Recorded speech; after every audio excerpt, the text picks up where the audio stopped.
RMC, l'immanquable grande gueule. C'est combien de bêtes en Saône-et-Loire? On est 4 personnes sur l'exploitation, donc il y a 3 associés, il y a un boucher.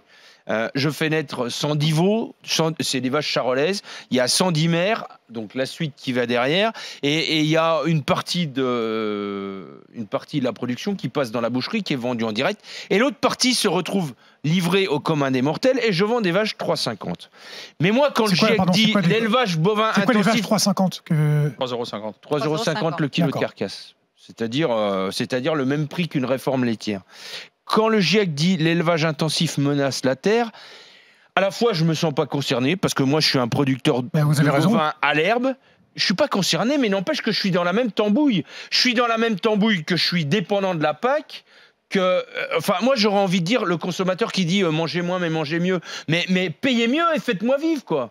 Moi si demain j'ai que 20 vaches, mais j'y vais concrètement hein.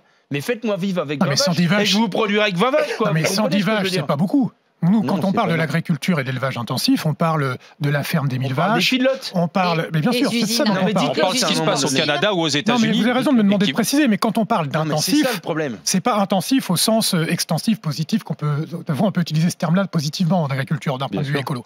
On parle de l'agro-industrie. C'est de ça dont on parle. Vous n'avez rien contre l'agriculteur de Saône-et-Loire que peut être Didier Giraud. On a parmi nos députés européens Benoît Biteau qui doit avoir une exploitation à peu près de la taille de la vôtre et qui d'ailleurs depuis qu'il est député européen a dû recruter quelqu'un évidemment parce qu'il n'a plus le temps de le faire. Et donc, nous, c'est de ça dont on parle. Vous savez, quand on parle de plan social, le plus gros plan social qu'on a connu en France depuis l'après-guerre, c'est dans l'agriculture. C'est 5 millions d'emplois qui ont été perdus. Je ne suis pas en train de dire qu'il faut revenir au modèle agricole de l'avant-guerre ou de la juste après-guerre. Je suis en train de dire qu'il y a quand même un juste milieu à trouver. L'immanquable grande gueule.